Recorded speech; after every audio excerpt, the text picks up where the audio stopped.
So for these people, the COVID-19 really makes them believe that their radical fantasies can easily come true. So what exactly President Trump wants, I don't know. Russia is in a difficult situation after COVID-19. The Russian government didn't play the crisis particularly well. President Putin was not seen during the important part of the crisis. It was the mayor of Moscow. Das war die Stimme von Ivan Krastev. Er ist bulgarischer Politologe und Bestsellerautor. Und er kommt in dieser Folge noch sehr ausführlich zu Wort. Aber der Reihe nach. Folge 4. Ivan Krastev im Regen und Sebastian Kurz am Schirm. Die Presse in Alpbach. Ein Erzählpodcast in 5 Teilen. Präsentiert von Accenture Österreich, dem weltweit führenden Beratungsunternehmen für Digitalisierung. Alpbach has always been a great platform, and I'm happy that we also have the opportunity to discuss this year, even if the situation is a bit different than in the last years. Das war, wie vermutlich unschwer zu erkennen war, Bundeskanzler Sebastian Kurz bei seinem einzigen Auftritt im Rahmen des Forums dieses Jahr. Er hat am Montag der 2. Woche in einer sogenannten Breakout-Session gesprochen, die zumindest dem Titel nach fast ein bisschen an seine Rede an die österreichische Bevölkerung ein paar Tage davor erinnerte. Resetting the Agenda, Boosting the Central Eastern European Economy Post-Covid-19. So lautete der Titel dieser Veranstaltung und da diskutierten auf Einladung der Raiffeisenbank International Kristalina Georgieva, die erst seit vergangenem Oktober Direktorin des Internationalen Währungsfonds ist, und Johann Strobel, der CEO von Raiffeisen International, mit dem Kanzler. Kristalina Georgieva versprühte vorsichtige Zuversicht, indem sie unter anderem sagte, die Erholung kommt, sie ist aber partiell und uneinheitlich.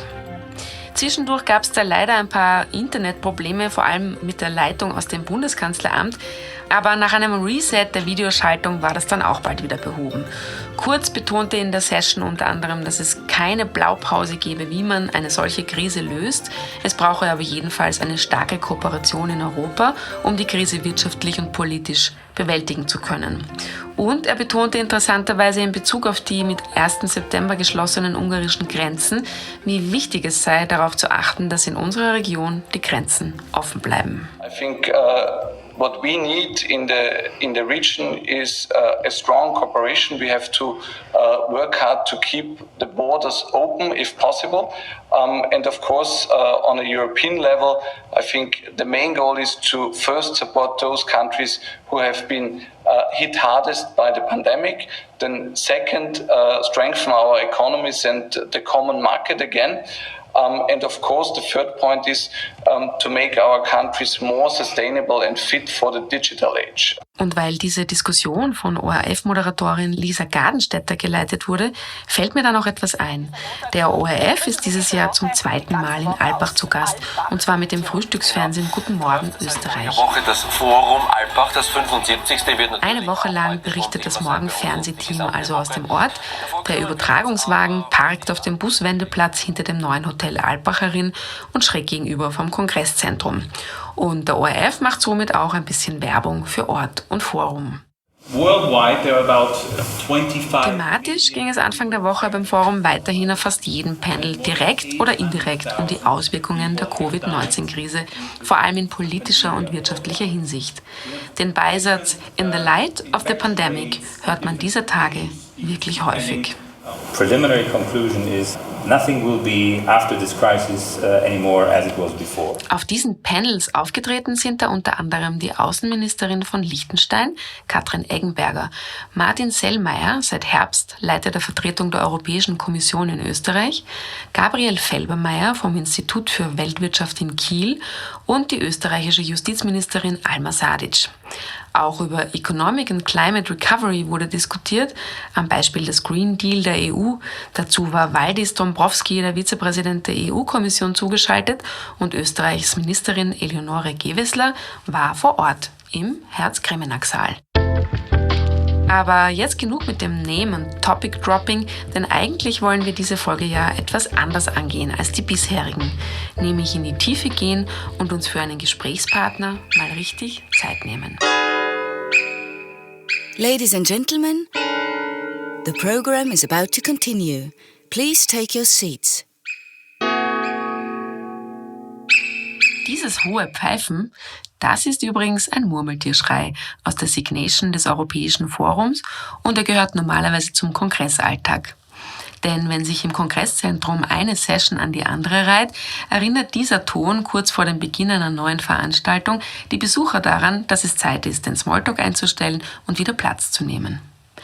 In diesem Jahr kommt der typische Murmeltier-Weckruf allerdings weniger häufig zum Einsatz als sonst, weil man zugegebenermaßen die Internetstreamer eher nicht durch einen solchen Ordnungsruf an die Bildschirme holen muss. Dafür soll der Schrei jetzt hier gewissermaßen unsere nächste Session einleiten. Ich habe nämlich den bulgarischen Politologen Ivan Krastev getroffen und zwar zu einem sehr ausführlichen Gespräch über wichtige weltpolitische Dinge, die uns gerade bewegen. Krastev befindet sich sogar ein paar Tage in Alpbach, weil er, wie er sagt, die Atmosphäre hier sehr schätzt und den Ort wirklich gerne hat. Der 1965 in Sofia geborene Publizist ist unter anderem Permanent Fellow am Institut für die Wissenschaften vom Menschen in Wien und hat somit eine enge Verbindung zu Wien und Österreich.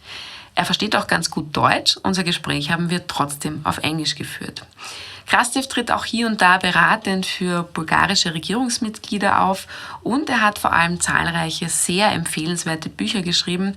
Nach Das Licht, das erlosch aus dem Vorjahr erschien gerade eben Ist heute schon morgen, sein kurzer Covid-19-Essay, den er während des Shutdowns auf einem Weingut an der bulgarisch-griechischen Grenze geschrieben hat, wie er mir berichtet hat.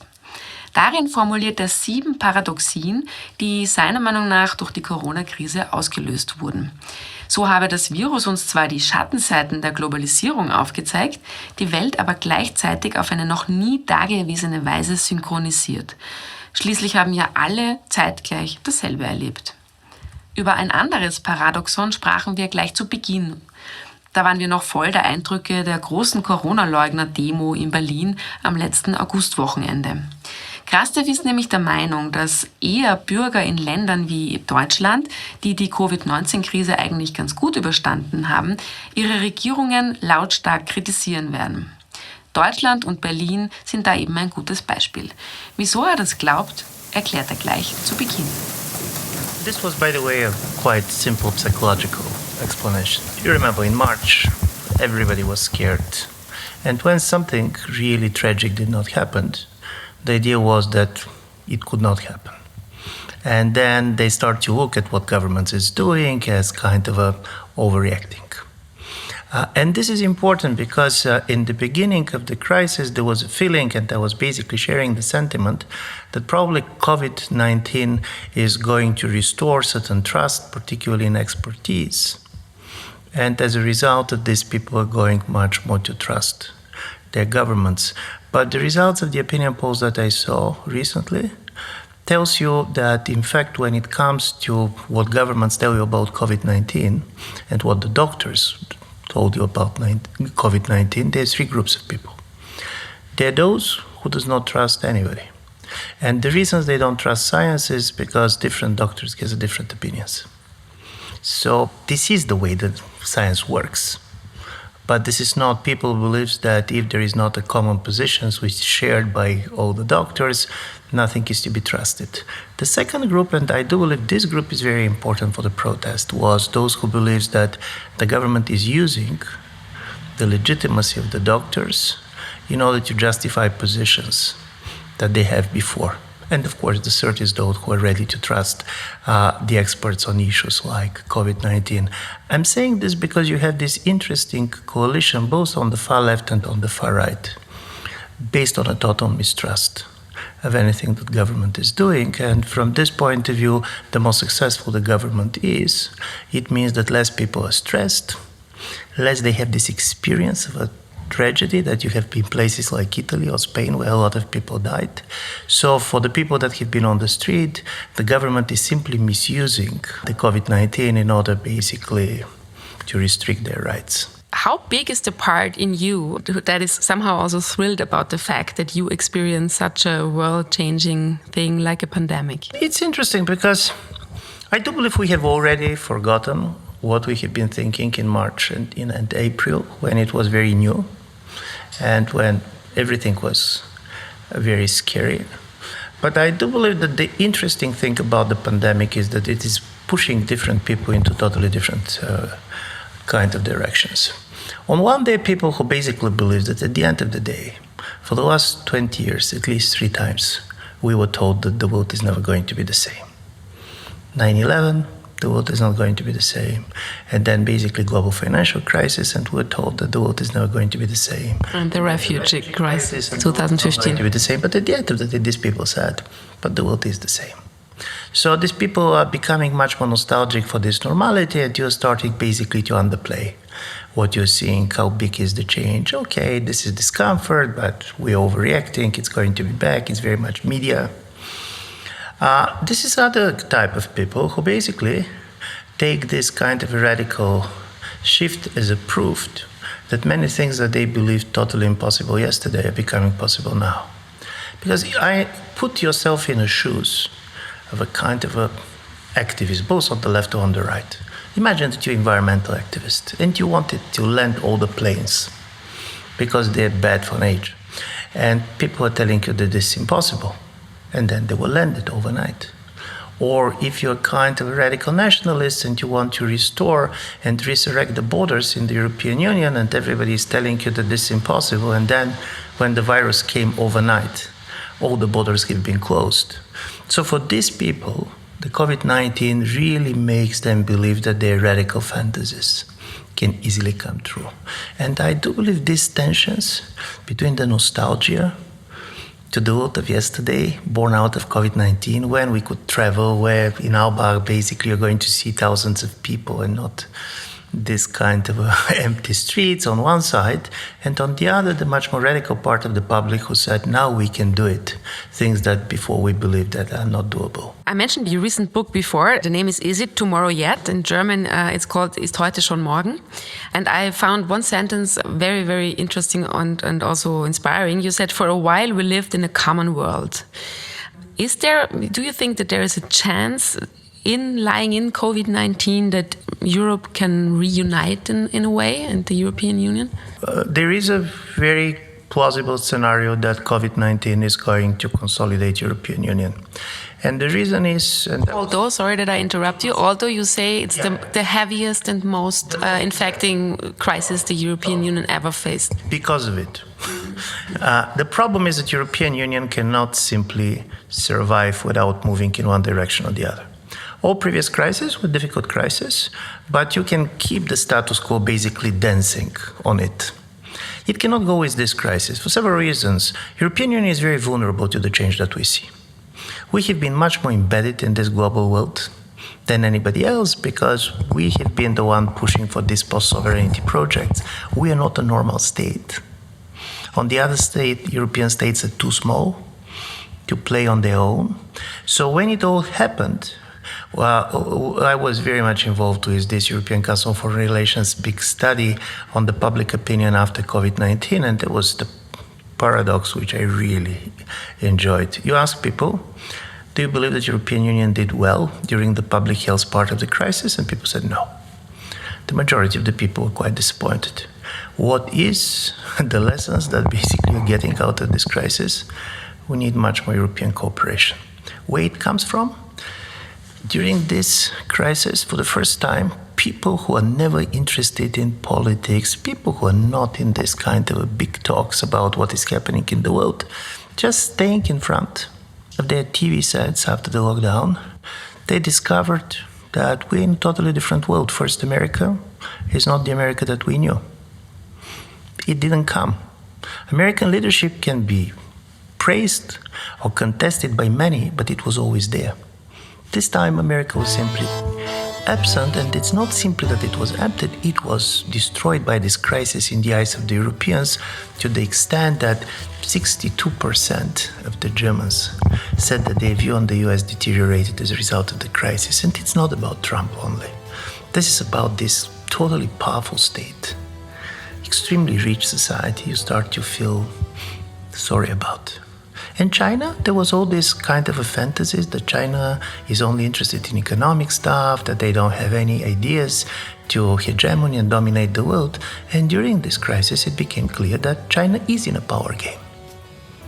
So this realization of the fact that Europe can be squeezed between the Americans and the Chinese, and that if we want to be of any factor in the world, we should go together, is the fact that nevertheless the Europeans were not impressed by what the EU did. We said we should empower the Union in a certain way. We need somebody. And from this point of view, there is a chance.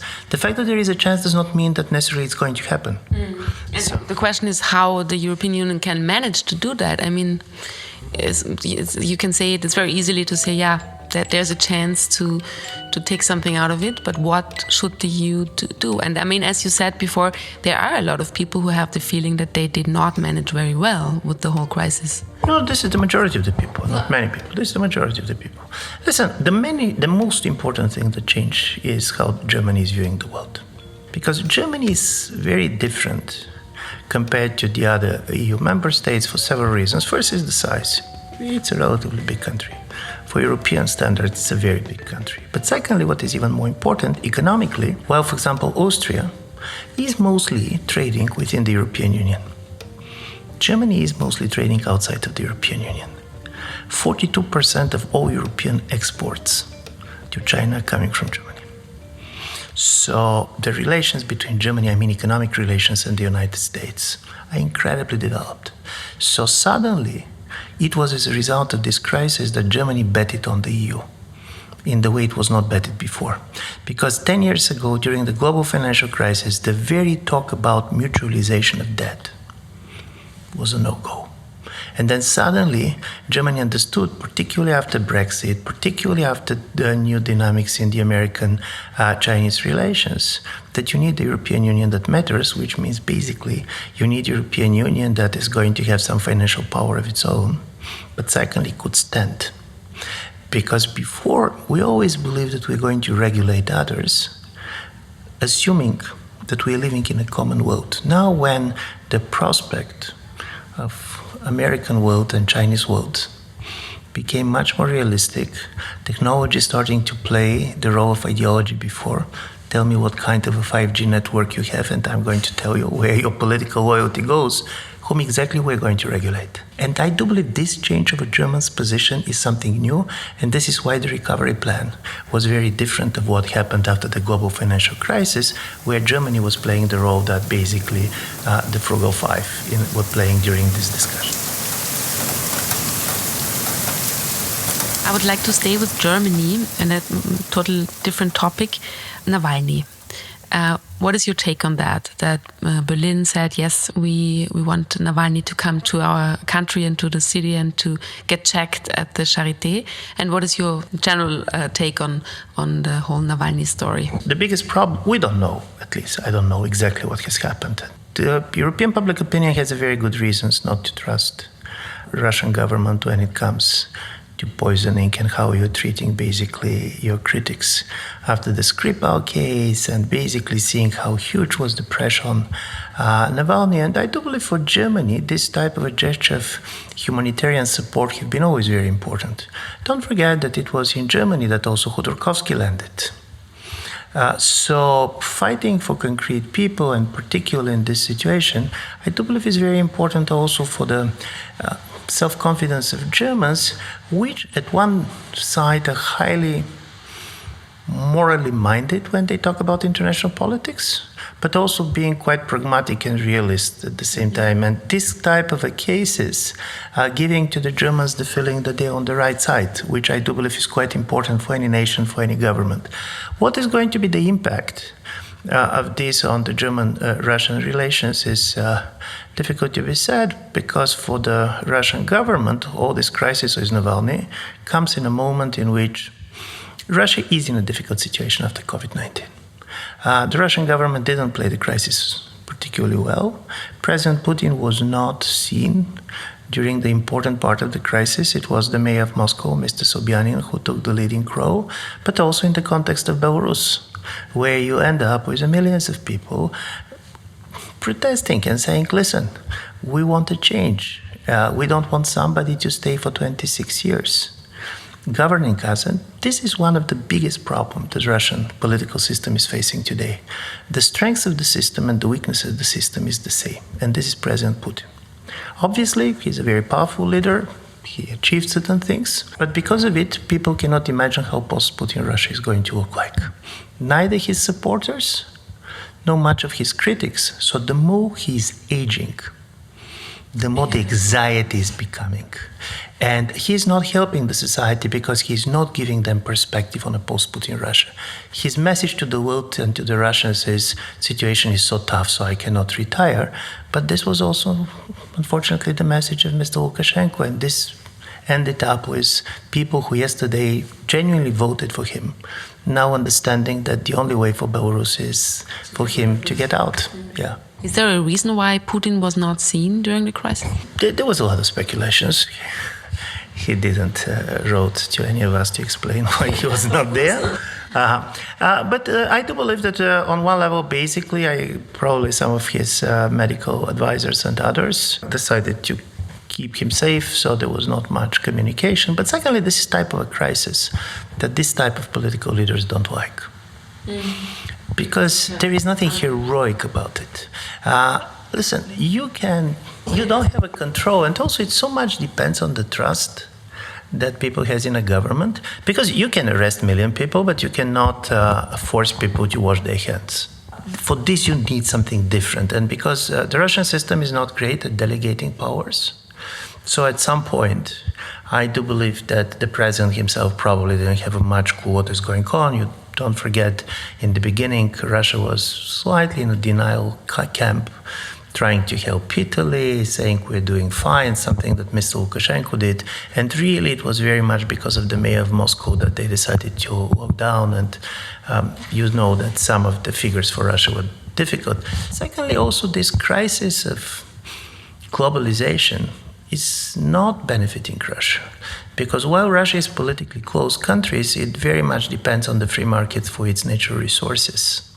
And as a result of it, for the last several years, the incomes of the Russian population has really declined, around 20% decline of the disposable money that people have. And you can go with this for 3 years, for 5 years, when you believe that it's temporal. But when basically for a long period of time you see your money declining, the explanation about the Western sanctions, about COVID-19 are not helping in the way they have been helping before. Let's come at the end of the interview to another very important event for world politics, which is, of course, the US elections on the 3rd of November. And I just read in a recent piece for the FT that you wrote, where you shared a new theory about Trump's foreign policy, and where you said that after post-Brexit EU, the US is seeking for new allies, and one of them is Central Europe, with also Austrian. Could you elaborate a bit more on that, why that is? Listen, normally when people talk about US policy towards the European Union, on one level, they point the obvious, that unlike different previous American presidents, President Trump does not see European Union and European unity as an objective of the American foreign policy. But secondly, they basically claim and he wants to destroy the EU. So what exactly President Trump wants, I don't know. But on the other side, you can see that the foreign policy of the United States, much more personified by the State Department, and in this case by the visit of State Secretary Pompeo, he has a slightly different view of what is important about Europe. As you know, for 2 years, Assistant Secretary of State on Europe was Wes Mitchell. Wes Mitchell is an extremely gifted Republican geopolitical strategist who knows very well, by the way, this part of the world, because he wrote a fascinating book on the grand strategy of the Habsburg Empire. So he's a specialist on the Habsburgs. And one of the central points in understanding of Europe and European Union from the point of view of Mitchell was that if Europe gets sovereign, if Europe goes united, this is going to be problematic for the transatlantic relationship because there is a huge risk that European Union is much more going to side with Russia than with the US. So at the same time, the State Department and this type of American strategy recognizes that disintegration of the European Union is going to be a major problem for the West. So I don't know where President Trump stands, but they understand that this is also going to be perceived as the American defeat.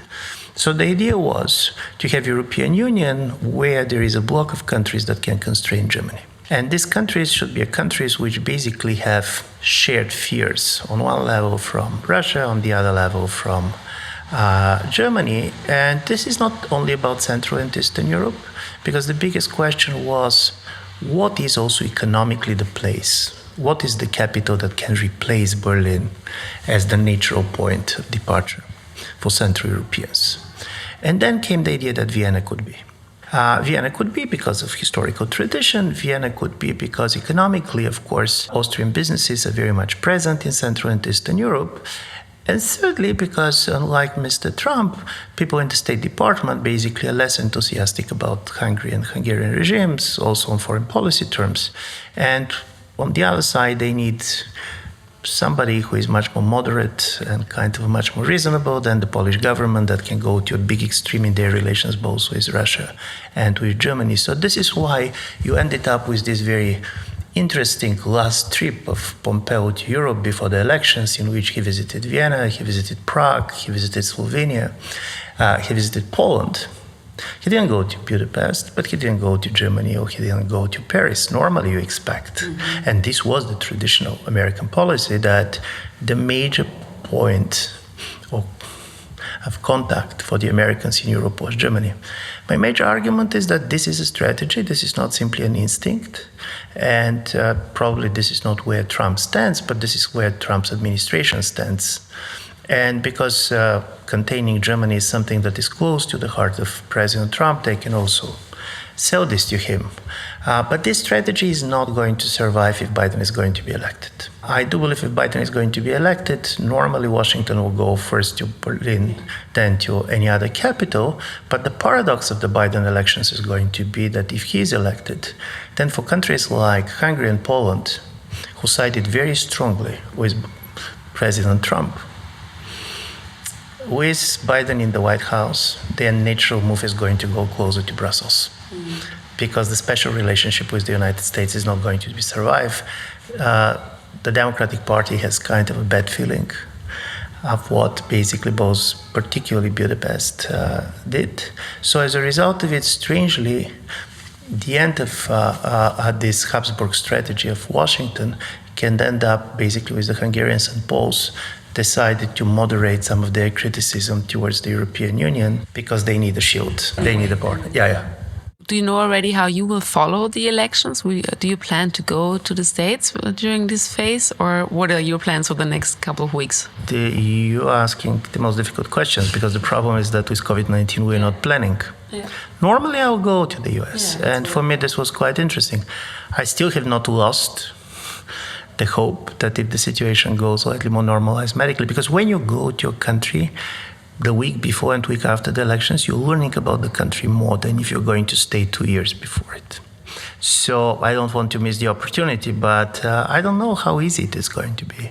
And also you can go to the United States, whom you're going to meet when people are staying online all the time. So from this point of view, the idea of visiting a country is not what it used to be. Thank you that you visited Alpbach. Thank you very much. Alpbach is one of the safest bets that you can do. Especially because there are no people right now. Ivan Krastev weiß also noch nicht, ob er es dieses Jahr zur US-Wahl nach Amerika schaffen wird, obwohl er findet, dass man nie so viel über ein Land lernt wie in den 2 Wochen vor und nach einer Wahl. So oder so wird danach ein neues Buch entstehen. Da bin ich ziemlich sicher. In Alpbach ist jetzt übrigens kurz vor dem Ende abends doch wieder einiges los. Nur das Terrassensitzen vor Jakoba- und Böglerhof, das will in diesem Jahr nicht so recht gelingen, weil auch wenn der Regen zwischendurch gnädigerweise beschließt, für ein paar Stunden aufzuhören, ist es abends bei um die 9 Grad einfach ziemlich frisch zum Draußensitzen. Aber in fast allen Gasthäusern und Almen finden nun täglich Abendessenrunden statt. Da laden Banken, Agenturen oder das Forum selbst zu kleinen Zusammenkünften. Auch die Presse bat gemeinsam mit dem KSV, dem Kreditschutzverband, zu einem Abendessen in den Böglerhof. Andreas Treichel lud schon tags davor ein paar Leute zum Austausch, aber so richtig groß an die Glocke hängen will das dieses Mal niemand, solche Einladungen. Trotzdem wird hier im Ort, unter denen, die da sind, ganz gerne ausgetauscht, wer heute Abend wo mit wem sein Hirschragout isst. Das gehört offenbar zu Alpbach dazu, auch in einem Jahr wie diesem. Das war Episode 4 unserer Hörreportage aus Alpbach. Die 5. und abschließende Folge kommt am Donnerstag, den 3. September um 18 Uhr. Auch diese wird wie alle bisherigen Podcasts abrufbar sein unter diepresse.com/podcast und überall, wo es Podcasts gibt. Wer noch Zeit und Lust hat, kann uns natürlich auch gerne eine Bewertung auf Apple oder Google Podcasts hinterlassen. Das würde uns sehr freuen. Genauso freuen wir uns auch über Feedback, zum Beispiel per Post an die Mailadresse podcast@diepresse.com. Wer noch mehr Stoff aus Forum Alpbach sucht, Texte, Interviews und Analysen dazu finden sich täglich in der gedruckten Zeitung und noch bis Donnerstag in einem eigenen E-Paper, das Erich Kotziner, Tina Stani und Michael Köttritsch zusammenstellen unter diepresse.com/Alpbach.